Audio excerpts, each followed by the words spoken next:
The morning sun cast long shadows across the palace courtyard as Captain Marcus Varennes walked his usual patrol route.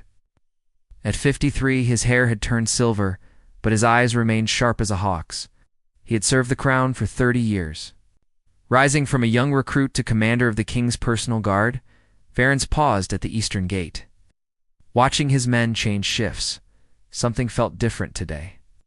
The air seemed thicker, and several guards avoided his gaze. He had learned to trust his instincts over the decades, and right now they screamed danger. A small piece of parchment caught his eye, tucked beneath a loose stone near the fountain. His heart raced as he read the hastily scrawled words. "Tonight, the throne room. Trust no one. A friend." The message bore no signature, but the handwriting looked familiar. He looked around carefully. The courtyard appeared normal. Servants carried water buckets. Guards stood at their posts, and merchants delivered goods to the kitchen. Yet something was wrong. Two guards he didn't recognize stood near the main entrance. When had they arrived? Varennes crumpled the note and slipped it into his pocket. He needed to warn King Edmund immediately, but the king was in council meetings all afternoon. The captain decided to double the guard around the throne room, without raising suspicion. As he walked toward the main hall, memories flooded back to his first day as a recruit. He was only 18 then, fresh from his father's farm, dreaming of serving the crown. Commander Sullivan had taken one look at him and laughed. "Farm boy thinks he can protect a king," the old commander had said. But Varennes proved him wrong, training harder than anyone else. Now, 30 years later, he faced his greatest test. The warning note burned in his pocket like a hot coal. Who had written it? Why couldn't they reveal themselves? And most importantly, what was planned for tonight? The captain spent the rest of the day quietly repositioning his most trusted men. He sent Sir Garrett to watch the back passages and placed Sir Thomas near the king's private chambers. But he couldn't shake the feeling that he was missing something important. As evening approached, torches were lit throughout the palace. King Edmund finished his meetings and prepared for dinner. Varennes stood outside the dining hall watching every face that passed. The mysterious warning had mentioned the throne room, but when would the danger strike? The king noticed his captain's tense expression during dinner. "Marcus, you look troubled," King Edmund said quietly. "Is everything well?" Varennes wanted to explain about the warning, but too many ears surrounded them. "Just ensuring your safety, your majesty," he replied. The king nodded, trusting his faithful captain completely. After dinner, the king retired to his private study to read before bed. This was usually the safest time of day, but tonight felt different. Varennes stationed himself outside the study, door hand resting on his sword hilt. Around midnight, he heard whispers from the corridor. Two guards were speaking in hushed tones about the signal, and when the bell rings twice, his blood turned cold. The warning was real, and some of his own men were involved. Varennes realized he was running out of time. Whatever was planned would happen soon, and he might be the only loyal guard left to protect his king. The weight of 30 years of service pressed down on his shoulders as he prepared for the fight of his life. The palace bell tower chimed once, then twice.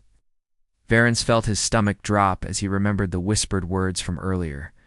This was the signal the traitorous guards had mentioned. He drew his sword silently and pressed his ear to the king's. Study door. Inside, King Edmund was still reading by candlelight, unaware of the approaching danger. Varennes heard footsteps in the main corridor. Too many footsteps for a normal night patrol. Counted at least 8 men moving toward the study. Quickly, he knocked on the door using their secret pattern, 3 short, 2 long knocks. "Your Majesty, we must leave immediately," he whispered urgently when the king opened the door. King Edmund saw the drawn sword and the fear in his captain's eyes. Without question, he grabbed his crown and followed Varennes toward the back passage. But as they reached the corridor, armed men appeared from both directions, blocking their path. "Going somewhere, Captain?" asked Sir Roland, one of Varennes' own lieutenants. The betrayal hit like a physical blow. Roland had served under him for 5 years, sharing meals and stories. Now he stood with a dozen rebels, sword pointed at his former commander. "Roland, what madness is this?" Varennes positioned himself between the traitors and his king. "No madness, old man, just a new order. The king's time is finished." Roland's voice was cold. No, nothing like the friendly young man who used to ask about Varennes' war stories. Behind Roland stood other familiar faces. Guards who had sworn oaths of loyalty now wore red scarves around their arms, marking them as rebels. Varennes realized the conspiracy ran deeper than he had imagined. "The throne room captain," Roland ordered. "His Majesty has an appointment with destiny." As they were forced through the palace halls, Varennes' mind raced back to his early days with King Edmund. The king had been just a prince then, only 25 years old when his father died suddenly. Varennes had been assigned as his personal guard, and over the years they had become more than king and protector. They had become friends. He remembered the night. Prince Edmund had confessed his fears about ruling. "I don't know if I'm ready, Marcus," the young prince had said. "The kingdom needs someone stronger than me." "Strength isn't about muscles or sword skills," Varennes had replied. "It's about caring for your people and never giving up. You have that, Your Highness." Now, 15 years later, those words felt like prophecy. King Edmund walked with dignity, despite the swords surrounding him, showing the quiet strength that made him a good ruler. The throne room doors stood open, revealing more armed rebels inside. Torches flickered on the walls, casting dancing shadows that made the scene look like something from a nightmare. The golden throne sat empty, waiting for whatever ceremony the rebels had planned as they entered. Varennes noticed other loyal guards tied up in the corners. Sir Garrett caught his eye and nodded slightly. He was still alive and ready to fight if given the chance. But how many loyal men remained, and how many had joined the rebellion? "Kneel before your new king," Roland announced as a figure emerged. From behind the throne, Varennes gasped in recognition. Lord Chancellor Blackwood, the king's most trusted advisor, stepped into the torchlight wearing a crown of black iron. The man who had helped plan the kingdom's policies for 20 years had orchestrated this betrayal from within. "Surprised, Captain?" Blackwood smiled coldly. "You always were too trusting, too honorable for your own good." King Edmund raised his chin defiantly. "My people will never accept you, Blackwood. They know who their true king is. Your people want strong leadership, not gentle words and weak decisions. They want a king who takes what he wants instead of asking for it." Blackwood gestured to his men. "Bring me the crown." Varennes felt the weight of the golden crown in the king's hands. This was the symbol of legitimate rule, passed down through 12 generations. He could not let it fall into the usurper's hands. "Never," King Edmund said firmly, clutching the crown tighter. The rebels moved closer, and Varennes knew their time was running out. Whatever happened next would determine the fate of the kingdom. Varennes closed his eyes for a moment, remembering the oath he had sworn 3 decades ago. He was 18 years old, kneeling in this very throne room before King Edmund's father. The words echoed in his memory. "I swear by my life and honor to protect the crown, the king, and the kingdom until my dying breath." Young Marcus had meant every word that day. He came from a poor farming family, but the royal guard offered him purpose and honor. His father had died fighting bandits to protect their village, and Marcus wanted to continue that legacy of service. His first real test came during his 2nd year of service. Assassins had infiltrated the palace during a feast, disguised as musicians, while other guards froze in confusion. Young Varennes had thrown himself in front of Prince Edmund's blade, taking a deep cut across his shoulder. The prince had never forgotten that moment of loyalty. "You saved my life tonight," Prince Edmund had said as the palace healer stitched Varennes' wound. "How can I repay such courage?" "Just let me serve you well, Your Highness," Varennes had replied. "That's payment enough." Now, opening his eyes in the present, Varennes saw that same prince, now King Edmund, surrounded by enemies. The years had been kind to both men, bringing them closer together through shared challenges. They had faced rebellions, natural disasters, and political crises side by side. "Take the crown from him," Blackwood ordered his men. 3 rebels stepped forward, but Varennes moved like lightning despite his age. Swords sang through the air, forcing them back. "You'll have to go through me first," he growled. Gladly, Roland sneered, raising his own blade. "You're old, Captain. Your time is over." The 2 men circled each other while the others watched. Varennes had trained Roland himself, teaching him every technique, every strategy. Now that knowledge would be used against him. Steel rang against steel as their swords met. Roland was faster, but Varennes was smarter, using his experience to predict each attack. The younger man pressed forward with aggressive strikes, trying to overwhelm his former teacher. "You taught me well, old man," Roland panted between attacks. "I learned from others, too." He feinted left, then struck right, opening a cut on Varennes' arm.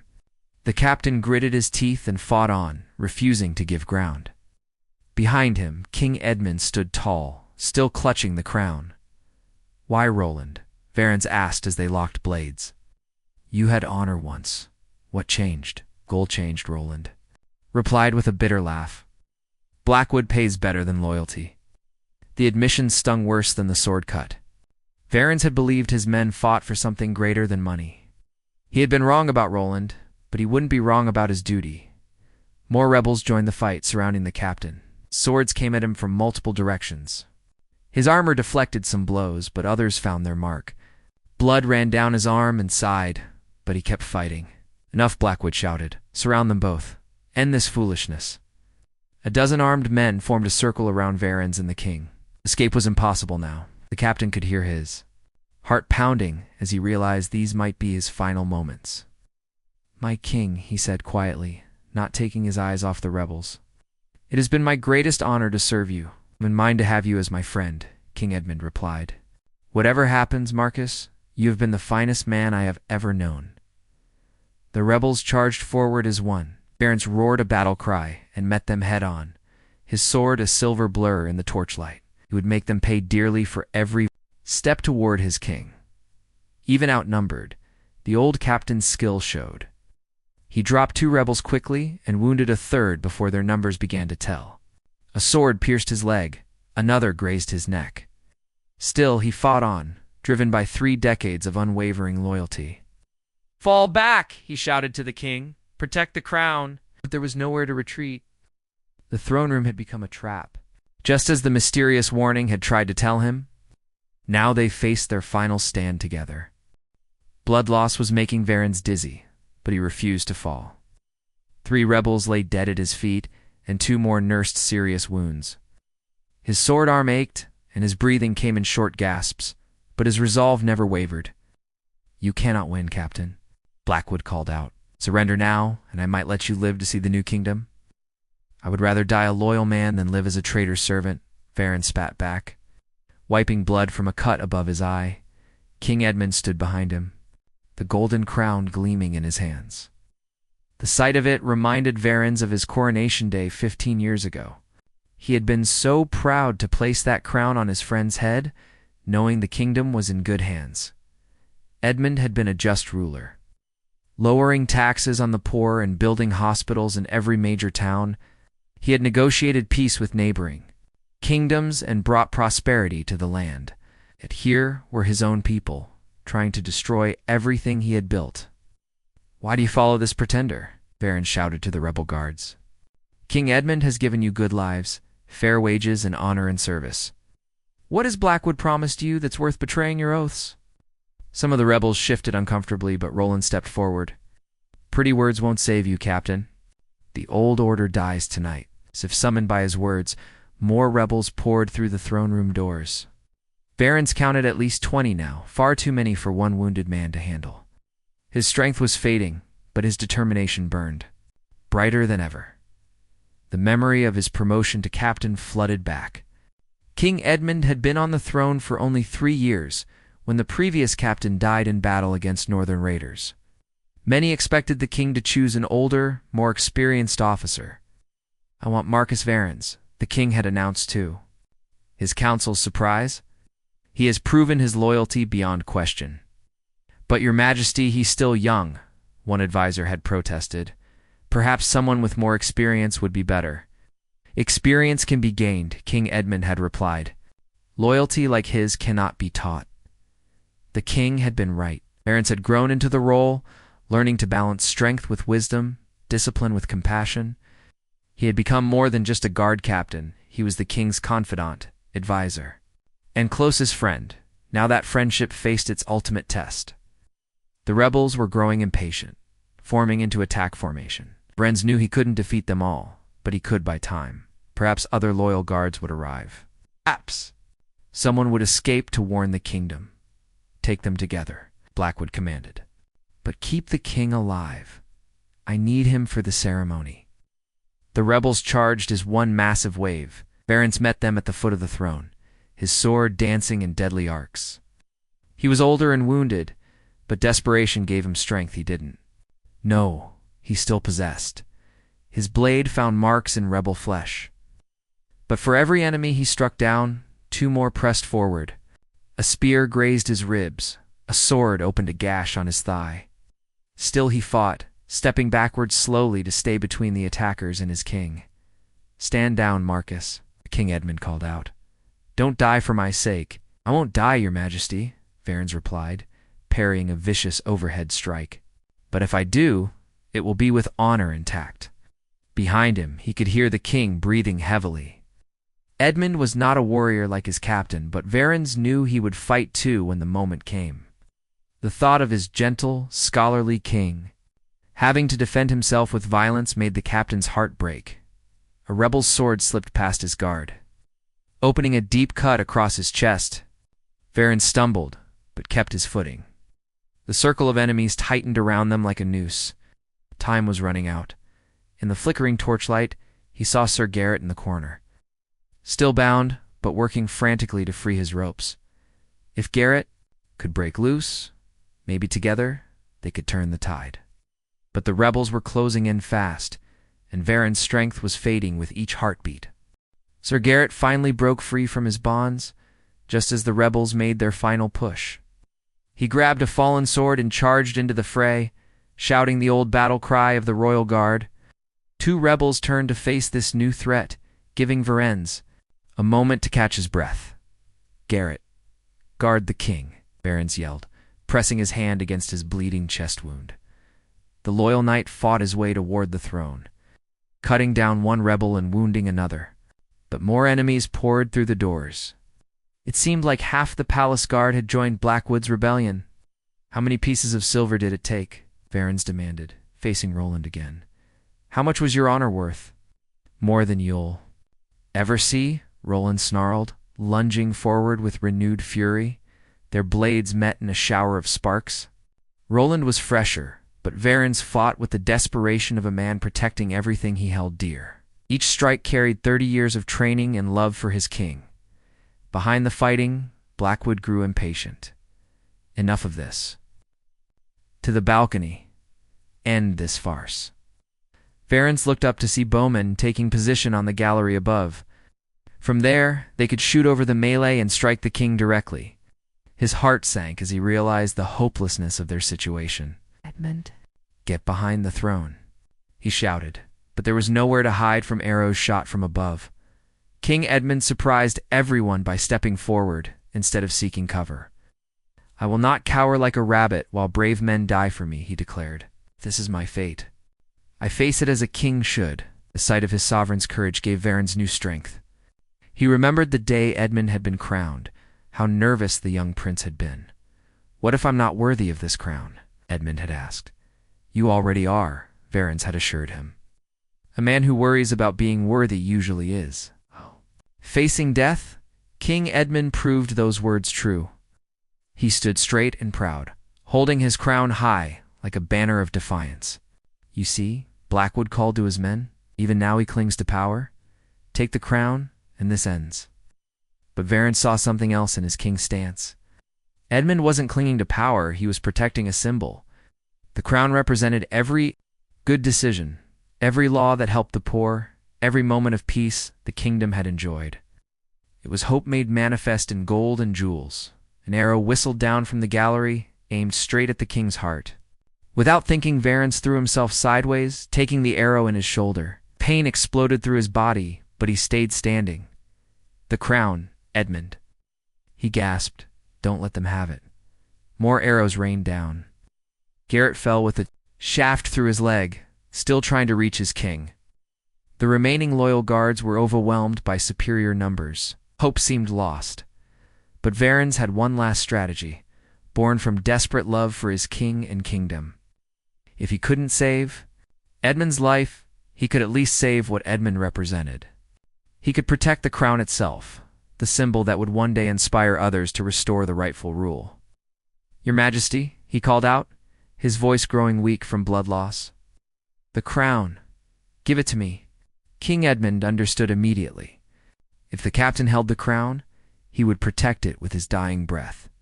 Even if they killed the king, they would have to fight for every inch to claim the symbol of their victory.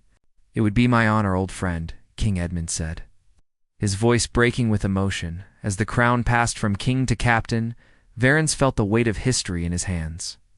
This was more than gold and gems. It was the soul of the kingdom, the promise of justice, the hope of better days to come. The golden crown felt surprisingly light in Varennes' bloodied hands, despite its heavy meaning. He pressed it against his chest, feeling the warm metal against his torn uniform. Around him, the rebels hesitated, unsure how to proceed now that their prize was in the hands of a desperate man. "Give me the crown, Captain, and I'll make your death quick," Blackwood offered. Stepping closer with his own sword drawn, Varennes backed against the throne, using it for support as his wounded leg threatened to buckle. "Come and take it," he whispered, raising his sword with his free hand. Roland attacked first, followed by two other rebels. Varennes parried desperately, the crown never leaving his protective embrace. Every movement sent fresh waves of pain through his injured body, but he fought on through sheer willpower. A sword thrust pierced his side and he stumbled. Blood ran freely now, pooling at his feet on the marble floor. His vision blurred, but he could still see King Edmund watching him with tears in his eyes. "I'm sorry, Marcus," the king said softly. "I'm sorry it ended this way." "Don't be sorry, Edmund," Varennes replied, using his friend's name instead of his title for the first time in years. "This is how it was always meant to end for me, protecting what matters most." More rebels closed in from all sides. Varennes managed to wound one more attacker, but his strength was nearly gone. He sank to one knee, still clutching the crown, his sword wavering in his grip and his fading consciousness. He remembered the day he first realized he loved this kingdom more than his own life. A plague had struck the capital, and King Edmund had insisted on visiting the sick districts personally. Varennes had begged him not to go, fearing for his safety. "If I cannot share my people's suffering, what kind of king am I?" Edmund had asked. They had spent 3 days in the plague districts, the king offering comfort while Varennes stood guard. Neither man caught the disease, but both caught something else, a deeper understanding of what service truly meant. "The people need hope more than they need a distant ruler," King Edmund had said that night. "And I need captains who understand that." Varennes had understood. He had learned that true strength came not from the sword, but from the willingness to sacrifice everything for something greater than yourself. Now, as his life ebbed away, he felt that same sense of purpose. The crown in his arms represented every child in the kingdom who deserved to grow up free. Every farmer who deserved fair treatment, every family who wanted to sleep safely at night. Kill them both. Blackwood screamed, frustrated by the delay. "I want that crown." The rebels surged forward one final time. Varennes tried to stand but couldn't. Instead, he wrapped both arms around the crown and held it tight against his heart. Swords rained down on him, but even as they struck, he never loosened his grip. His last sight was of King Edmund, standing tall and proud despite their defeat. His last thought was of his oath, finally fulfilled after 30 years of faithful service. The crown remained safe in his arms as darkness claimed him. The rebels found they could not pry the golden symbol from the dead captain's grasp. Even in death, Marcus Varennes protected what he had sworn to defend. His body lay curled around the crown like a shield, his sacrifice buying the kingdom one last moment of defiance before the darkness fell. Years later, when the rightful heir returned to reclaim the throne, they would find songs being sung about the captain who died protecting the crown. His final stand became legend, inspiring others to fight for what was right. In death, Varennes had won a victory that no rebellion could ever truly defeat.